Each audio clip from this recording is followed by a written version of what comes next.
Hello everyone, good morning to all of you and welcome to online study point. दोस्तों, आज है 19 अगस्त और आज की इस वीडियो में हम 19 अगस्त से रिलेटेड करंट अफेयर के सभी इंपॉर्टेंट क्वेश्चन को कवर करने वाले हैं। और यदि आप लोगों को इस वीडियो की पीडीएफ चाहिए तो आप हमारा मोबाइल एप्लीकेशन भी इंस्टॉल कर सकते हैं, लिंक डिस्क्रिप्शन बॉक्स में दी हुई है।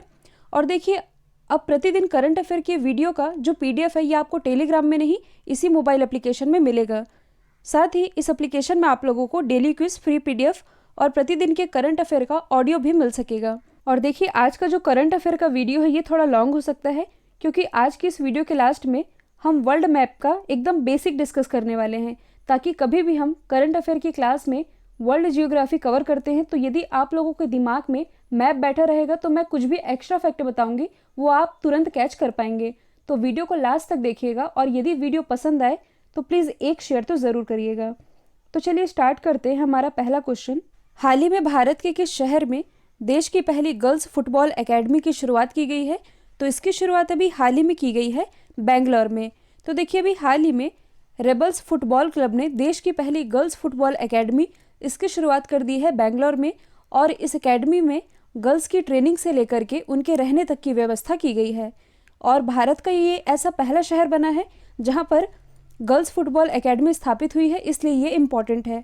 सबसे पहले यदि हम बात करें बेंगलोर की, जो कि कर्नाटक की राजधानी है, और बेंगलोर ये किस नदी के किनारे बसा हुआ है? वृषभावती नदी के किनारे। और इसी बेंगलोर में हेडक्वार्टर स्थित है इसरो का और प्रसिद्ध आईटी कंपनी इन्फोसिस।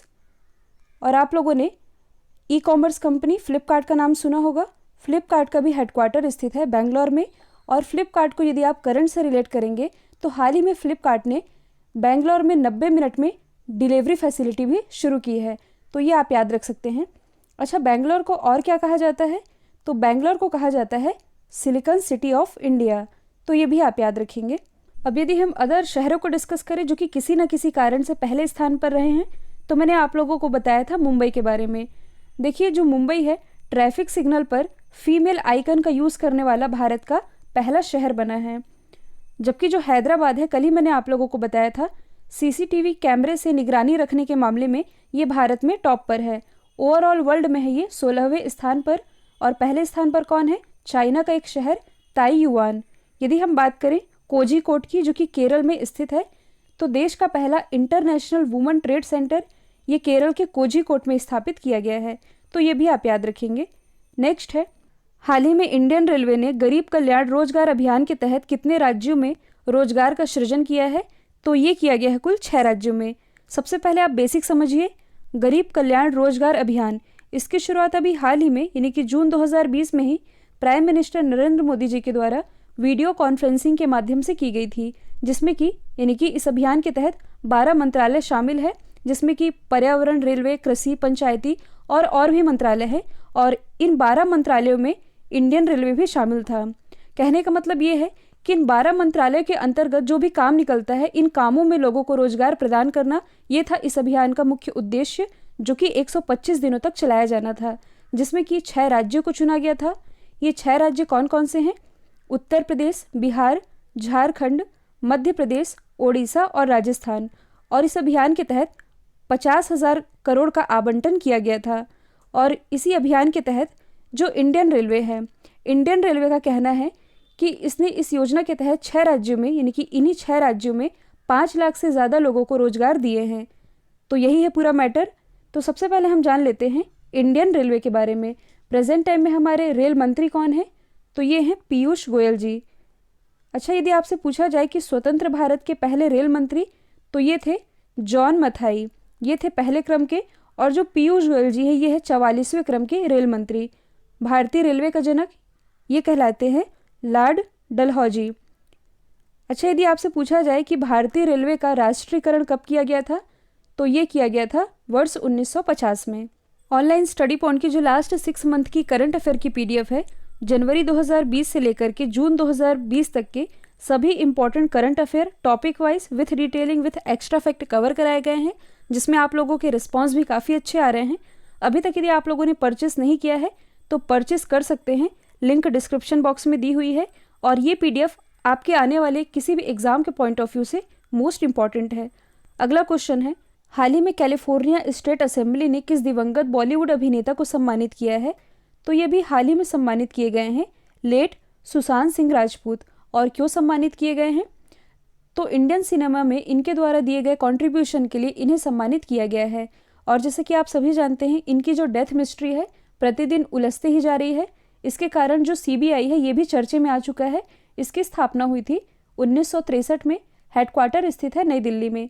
अच्छा, जो सीबीआई है इसकी स्थापना किस आयोग की सिफारिश पर की गई थी? तो ये की गई थी संथानम आयोग की सिफारिश पर। और इसी संथानम आयोग की सिफारिश पर सीवीसी यानी कि चीफ विजिलेंस कमीशन, इसकी भी स्थापना की गई थी।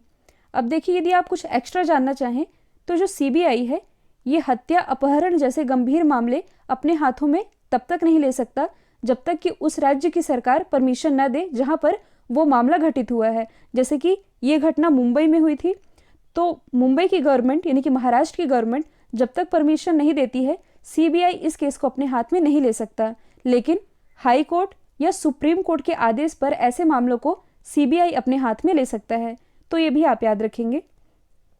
नेक्स्ट है, हाल ही में ताइवान ने किस देश से नवीनतम 66 F-16 जेट खरीदने के लिए एक अग्रीमेंट पर हस्ताक्षर किए हैं? तो ये भी हाल ही में साइन किए गए हैं अमेरिका के साथ। और देखिए, 1992 के बाद अमेरिका से ताइवान की ये पहली खरीद है। और अपने देश में सुरक्षा को और मजबूत करने के लिए ये समझौता किया गया है ताइवान और अमेरिका के बीच। तो सबसे पहले हम जानेंगे अमेरिका के बारे में, फिर जानेंगे ताइवान के बारे में। आप मैप में देख सकते हैं, ये है यूएसए की लोकेशन। और जैसा कि आप सभी जानते हैं कि वर्ल्ड जियोग्राफी के पोर्शन में हम लोगों ने इंपॉर्टेंट जलधाराएं और इम्पॉर्टेंट स्ट्रेट कवर कर लिए हैं। अब हम डिस्कस कर रहे हैं पर्वत, पठार और नदियाँ। कल मैंने आप लोगों को जब नॉर्थ अमेरिका के बारे में बताया था, तब मैंने आप लोगों को बताया था कि नॉर्थ अमेरिका की जो सबसे लंबी पर्वत श्रृंखला है। अब कई लोग का कमेंट ये आया था कि पर्वत श्रृंखला क्या होती है? तो देखिए, बहुत सारे पर्वतों का समूह, ये जो पर्वत श्रृंखलाएं हैं ये आपको इस तरह दिखेंगी, यही कहलाती हैं पर्वत श्रृंखला। तो जो नॉर्थ अमेरिका की सबसे लंबी पर्वत श्रृंखला है, इसका नाम मैंने आप लोगों को बताया था रॉकीज़। और रॉकीज़ की जो सबसे ऊंची चोटी है यानी कि सर्वोच्च शिखर है, इसका नाम मैंने आप लोगों को क्या बताया था? Mount Elbert. लेकिन यहाँ पर मैंने आप लोगों को ये भी बताया था कि जो माउंट एल्बर्ट है ये केवल रॉकीज़ की सर्वोच्च चोटी है। नॉर्थ अमेरिका की सबसे ऊंची चोटी तो ये है माउंट मैकिनले। हालांकि माउंट मैकिनले का नाम बदलकर कर दिया गया है डेनाली। और माउंट मैकिनले ये स्थित है मैकेंजी पर्वत श्रृंखला पर। तो इसमें आप कंफ्यूज नहीं होइएगा। यहाँ पर मैंने आप लोगों को लोकेशन बताई थी अलास्का और ब्रुक्स पर्वत श्रेणी की। ये तो ही पर्वतों की बात। इंपॉर्टेंट नदियों की यदि हम बात करें तो देखिए, मिसिसिपी, मिसौरी। धीरे धीरे जब हम वर्ल्ड मैप को और डीपली डिस्कस करेंगे तो इनकी लोकेशन भी मैं आप लोगों को बताते जाऊंगी। तो देखिए, मिसिसिपी, मिसौरी, सेंट लॉरेंस नदी का नाम आप लोगों ने ज़रूर सुना होगा। जो कल मैंने आप लोगों को 5 ग्रेट लेक्स बताई थी, इन्हीं 5 ग्रेट लेक्स में से एक है ओंटेरियो लेक। तो ओंटेरियो लेक से एक नदी निकलती है जो कि कहाँ गिरती है? हडसन की खाड़ी में। ये आप देख रहे हैं बे ऑफ हडसन, यहाँ गिरती है, जो कहलाती है सेंट लॉरेंस रिवर। तो ये भी आप याद रखेंगे। एक और नदी है टेनेसी नदी। इसका नाम आपने क्यों याद रखना है? तो देखिए, भारत की जो दामोदर नदी घाटी परियोजना है ये इसी के मॉडल पर बनाई गई है। और एक नदी और है जो यूएसए और मैक्सिको की बॉर्डर बनाती है। ये है यूएसए, ये है मैक्सिको। और इसकी बॉर्डर जो बनाती है, इस नदी का नाम क्या है? रियो ग्रैंडे नदी। तो ये भी आप याद रखेंगे। अब यदि हम ताइवान को डिस्कस करें तो ताइवान की कैपिटल क्या है? ताइपे। करेंसी है न्यू ताइवान डॉलर। और यहाँ की दूसरी बार प्रेसिडेंट ये बनाई गई हैं साई एंग वेंग। अच्छा, ताइवान से रिलेटेड एक और फैक्ट आप याद रखेंगे कि समलैंगिक विवाह को मंजूरी देने वाला एशिया का पहला देश ये ताइवान ही बना है। नेक्स्ट है, हाल ही में भारत ने किस देश को तेल रिसाव से मदद करने के लिए 30 टन से अधिक तकनीकी उपकरण भेजे हैं? तो ये भेजे गए हैं मॉरिशस को। तो जैसा कि आप सभी जानते हैं कि अभी हाल ही में मॉरिशस में तेल रिसाव के कारण यहाँ पर पर्यावरणीय आपातकाल लगा दिया गया था। तो इस देश को हेल्प करने के लिए भारत ने 30 टन से अधिक तकनीकी उपकरण भेजे हैं। सबसे पहले आप मैप में देख सकते हैं, ये है मॉरिशस की लोकेशन। इसकी कैपिटल क्या है? तो ये है पोर्ट लुइस। करेंसी क्या है? तो ये है मॉरिशियाई रुपया। यहाँ के प्राइम मिनिस्टर दोबारा बनाए गए हैं प्रविंद जगन्नाथ। और देखिए, हाल ही में मॉरिशस में सुप्रीम कोर्ट बिल्डिंग का उद्घाटन भारत के प्राइम मिनिस्टर और मॉरिशस के प्राइम मिनिस्टर, इन्होंने वीडियो कॉन्फ्रेंसिंग के माध्यम से मॉरिशस में सुप्रीम कोर्ट बिल्डिंग का भी उद्घाटन किया है। अब यदि आप थोड़ा मैप से समझेंगे तो मॉरिशस ये है हिंद महासागर यानी कि इंडियन ओशियन, यहाँ पास है मेडागास्कर। कुछ इंपॉर्टेंट जलधाराएं मैंने आप लोगों को याद कराए थे। यहाँ से आती है दक्षिणी विश्व जलधारा, जो कि मेडागास्कर के पास आकर के दो भागों में बट जाती है। इधर वाला पार्ट कहलाता है अगुलहास जलधारा, इधर वाला पार्ट ये कहलाता है मोज़ेम्बिक जलधारा। इन दोनों धाराओं की लोकेशन यानी कि इन दोनों जलधाराओं की लोकेशन ये है भूमध्य रेखा से ध्रुवों की तरफ। मतलब ये कैसी जलधाराएं होगी? गर्म। फिर जब जो मोज़ेम्बिक जलधारा है ये आगे जाके ऑस्ट्रेलिया के पश्चिम साइड से ऊपर मुड़ जाती है, तब ये कहलाती है पश्चिमी ऑस्ट्रेलियाई जलधारा, और ये कहलाएगी ठंडी जलधारा क्योंकि ये बह रही है ध्रुवों से भूमध्य रेखा की तरफ। और लास्ट में हम वर्ल्ड मैप को और डीपली डिस्कस करने वाले हैं। अब देखिए यहाँ पास भी हम इंटरनेशनल रिलेशन वाले टॉपिक को कवर करेंगे। कल मैंने आप लोगों को बताया था लेबनान के बारे में। तो देखिए लेबनान में जो ब्लास्ट हुआ था, जिसके बाद से यानी कि लेबनान की कैपिटल है जो बेरूत, यहाँ पर ब्लास्ट हुआ था, जिसके कारण यहाँ आपातकाल की घोषणा की गई है। और अभी हाल ही में भारत ने लेबनान को 58 टन आपातकालीन मानवीय सहायता भेजी है। नॉर्थ कोरिया की यदि बात की जाए तो नॉर्थ कोरिया को भारत ने $1 मिलियन मेडिकल हेल्प भेजी है, जबकि मालदीव, तो कोरोना महामारी के बीच मालदीव को भारत ने ऑपरेशन संजीवनी के माध्यम से 6.2 मिलियन टन दवाएं भेजी है। तो ये भी आप याद रखेंगे। नेक्स्ट है हाल ही में 2020 प्राग ओपन खिताब किसने जीता है? तो ये भी हाल ही में जीत लिया है सिमोना हालेप ने। और सिमोना हालेप ये किस कंट्री से बिलोंग करती हैं? तो ये बिलोंग करती हैं रोमानिया से। तो यहाँ से दो कंट्री इंपॉर्टेंट है, रोमानिया और प्राग। तो आप मैप में देख सकते हैं ये है रोमानिया की लोकेशन, और रोमानिया के आसपास यहाँ पास ऊपर में कहीं स्थित है प्राग कंट्री। रोमानिया की यदि हम बात करें तो कैपिटल क्या है? बुखारेस्ट। करेंसी है रोमानियन ल्यू। अब देखिए ये स्थित है यूरोप महाद्वीप में। तो यूरोप महाद्वीप का सर्वोच्च पर्वत शिखर कौन सा है? तो ये है माउंट एल्ब्रुश। और जो माउंट एल्ब्रुश है ये है काकेकस पर्वत श्रेणी में स्थित। इसकी ऊंचाई है 6642 मीटर। नदियों की यदि हम बात करें तो यूरोप की सबसे लंबी रिवर ये है वोल्गा रिवर। और भी कुछ नदियां हैं जैसे कि डेन्यूब, यूराल, डॉन, और आप लोगों ने एक नदी का नाम सुना होगा सीन नदी। ये है फ्रांस। फ्रांस की कैपिटल है पेरिस। जो पेरिस है इसी सीन नदी के किनारे बसा हुआ है। और राइन नदी ये भी यूरोप महाद्वीप में ही स्थित है। तो ये भी आप याद रखेंगे। नेक्स्ट है हाल ही में नितिन गडकरी ने किस राज्य में 3000 करोड़ के हाईवे प्रोजेक्ट का शिलान्यास किया है? तो ये किया गया है मणिपुर में। और अमाउंट है 3000 करोड़ रुपए। प्रोजेक्ट है हाईवे प्रोजेक्ट, और शिलान्यास किया गया है नितिन गडकरी जी के द्वारा, जो कि प्रेजेंट टाइम में हमारे सड़क परिवहन, राजमार्ग और MSME मिनिस्टर हैं। इनकी कॉन्स्टिट्यूंसी क्या है? नागपुर, महाराष्ट्र, जिसे संतरा नगरी के नाम से भी जाना जाता है। सबसे पहले आप मैप में देख सकते हैं ये है मणिपुर की लोकेशन। इसकी कैपिटल क्या है? तो ये है इम्फाल। मुख्यमंत्री हैं N बीरेन सिंह। राज्यपाल तो ये है नज़मा-ए-हेपतुल्ला। इम्पॉर्टेंट फेस्टिवल की यदि बात की जाए तो संघाई फेस्टिवल और सिरुई लिली फेस्टिवल, ये दोनों ही अभी हाल ही में सेलिब्रेट किया गया है मणिपुर में ही। साथ ही वर्ल्ड का एकमात्र तैरता हुआ यानी कि फ्लोटिंग नेशनल पार्क ये मणिपुर में ही स्थित है, Keibul Lamjao national park. Next है हाल ही में BSF के नए महानिदेशक कौन बने हैं? तो ये भी हाल ही में बन गए हैं राकेश अस्थाना। तो देखिए अभी तक जो ITBP यानी कि Indo Tibetan border police, ITBP के महानिदेशक जो थे SS देसवाल, ये एडिशनल चार्ज संभाल रहे थे BSF का। तो अब BSF के महानिदेशक ये बन गए हैं राकेश अस्थाना। सबसे पहले हम जान लेते हैं BSF के बारे में, यानी कि बॉर्डर सिक्योरिटी फोर्स। इसकी स्थापना हुई थी 1 दिसंबर 1965 में। हेडक्वार्टर स्थित है नई दिल्ली में। और BSF का मोटो ये क्या है? तो ये है ड्यूटी अनटू डेथ, यानी कि जीवन पर्यंत कर्तव्य।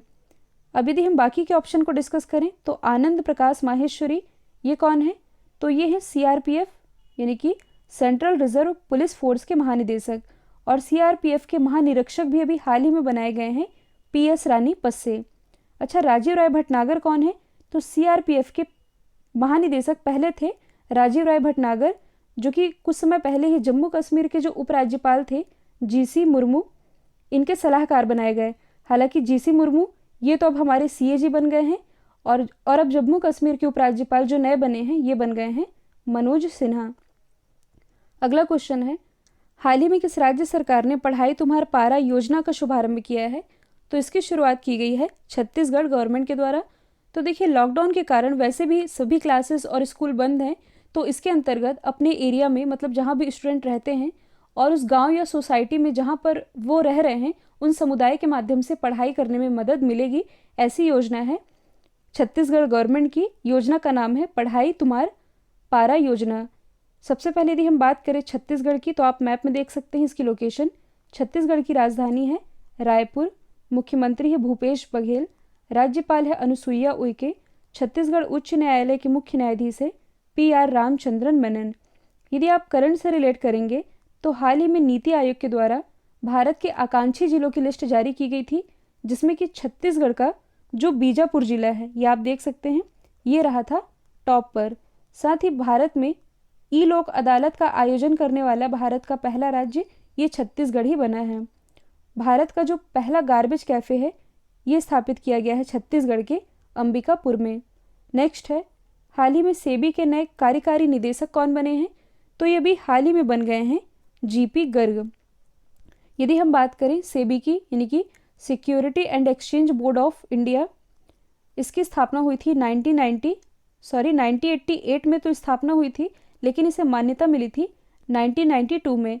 हेडक्वार्टर स्थित है मुंबई महाराष्ट्र में। और देखिए, जो सेबी के अध्यक्ष हैं अजय त्यागी, इनका कार्यकाल अभी 18 महीने के लिए और एक्सटेंड कर दिया गया है। यदि हम बाकी के ऑप्शन को डिस्कस करें तो आशीष कुमार चौहान ये कौन है? तो ये हैं BSE यानी कि बॉम्बे स्टॉक एक्सचेंज के MD CEO, जबकि जो गिरीश चंद्र चतुर्वेदी है ये है NSE यानी कि नेशनल स्टॉक एक्सचेंज के अध्यक्ष। तो ये भी आप याद रखेंगे। और जैसा कि मैंने स्टार्टिंग में ही कहा था, आज हम वर्ल्ड मैप एकदम बेसिक से डिस्कस करने वाले हैं। एक साथ तो बहुत सारी चीज़ें नहीं बताई जा सकती, इसलिए आज हम केवल महाद्वीप और महासागर डिस्कस करेंगे। यही इंपॉर्टेंट है क्योंकि कई बार इसमें भी कंफ्यूज हो जाते हैं। तो देखिए, यदि हम बात करें महाद्वीप की, तो पूरे वर्ल्ड में कितने महाद्वीप हैं? 7, और महासागर ये है 5। सबसे पहले यदि हम बात करें महाद्वीप की, तो देखिए सबसे पहले हम डिस्कस करेंगे एरिया वाइज, फिर पॉपुलेशन वाइज यानी कि जनसंख्या के हिसाब से। एरिया वाइज सबसे बड़ा महाद्वीप तो ये है एशिया, दूसरे नंबर पर है अफ्रीका, तीसरे नंबर पर है नॉर्थ अमेरिका, चौथे नंबर पर है साउथ अमेरिका, फिर 5वें नंबर पर है एंटार्कटिका। यहाँ पास आप देखेंगे तो ये है अंटार्कटिका महाद्वीप। 6वें नंबर पे है यूरोप महाद्वीप और 7वें नंबर पर है ऑस्ट्रेलिया महाद्वीप। ध्यान दीजिए, यहाँ पर एरिया वाइज बात की जा रही है। अब यदि हम बात करें पॉपुलेशन वाइज, तो देखिए जनसंख्या के हिसाब से भी पहले नंबर पर है एशिया महाद्वीप, दूसरे नंबर पर है अफ्रीका महाद्वीप, तीसरे नंबर पर है यूरोप महाद्वीप। इसमें आप कंफ्यूज नहीं होइएगा, यूरोप महाद्वीप जनसंख्या की दृष्टि से है तीसरे स्थान पर। चौथे स्थान पर है नॉर्थ अमेरिका, 5वें स्थान पर है साउथ अमेरिका, और जनसंख्या की दृष्टि से यदि हम बात करें कि छठवां कौन है, तो छठवां है ऑस्ट्रेलिया, और 7वें नंबर पर है अंटार्कटिका। यानी कि ये जनसंख्या की दृष्टि से अंटार्कटिका लास्ट में इसलिए है क्योंकि ये वाला जो एरिया है ये बर्फ से ढका रहता है, इसलिए यहाँ पर आबादी कम पाई जाती है। तो ये तो हुई महाद्वीपों की बात। अब यदि हम बात करें महासागर की, तो कुल कितने महासागर हैं? 5। अब देखिए, इन 5 महासागरों को हम कुल 4 पैरामीटर में बांटेंगे। देखिए, यदि हम बात करें एरिया वाइज, वॉल्यूम यानी कि किस महासागर में सबसे ज़्यादा पानी है, और डेप्थ यानी कि कौन सा महासागर सबसे गहरा है, तो इन 3 पैरामीटर के हिसाब से जो पैसिफिक ओशन है यानी कि प्रशांत महासागर, ये है सबसे बड़ा महासागर। अब आप ये कह रहे होंगे कि इसका कुछ एरिया इधर है और कुछ इधर है, ऐसा क्यों? तो देखिए, ऐसा नहीं है। जब हम वर्ल्ड मैप को एक पेज में बना करके ऐसे ओपन करेंगे तो ये कुछ ऐसे ही दिखता है। तो प्रशांत महासागर ये है सबसे बड़ा महासागर। दूसरे स्थान पर है अटलांटिक महासागर जो कि एस आकार की आकृति बना रहा है। तीसरे स्थान पर है हिंद महासागर यानी कि इंडियन ओशियन। चौथे स्थान पर कौन है? तो ये है अटलांटिक महासागर जो कि यहाँ पास है। इसे आप सदर्न ओशियन भी कह सकते हैं, दोनों ही सही हैं। और यह है चौथे स्थान पर। 5वें स्थान पर आ जाएगा आर्कटिक महासागर जो कि ऊपर साइड में है। तो ये है एरिया वाइज, वॉल्यूम वाइज और गहराई में। अब एक पैरामीटर और बच रहा है कोस्टल लाइन, यानी कि तटीय रेखा शेयर करने में सबसे बड़ा महासागर कौन सा है जो सबसे ज़्यादा लंबी कोस्टल लाइन बनाता है। तो देखिए इस मामले में भी जो प्रशांत महासागर है ये है टॉप पर, दूसरे स्थान पर भी बना हुआ है अटलांटिक महासागर, तीसरे स्थान पर है हिंद महासागर। तो 3 सीक्वेंस तो एकदम सेम है। चौथे और 5वें नंबर में बस आपको एक्सचेंज करना है। चौथे स्थान पर अब आ जाएगा आर्कटिक महासागर जो कि ऊपर में है, क्योंकि यूरोप और यहाँ एशिया इन सभी के साथ ही बॉर्डर शेयर कर रहा है।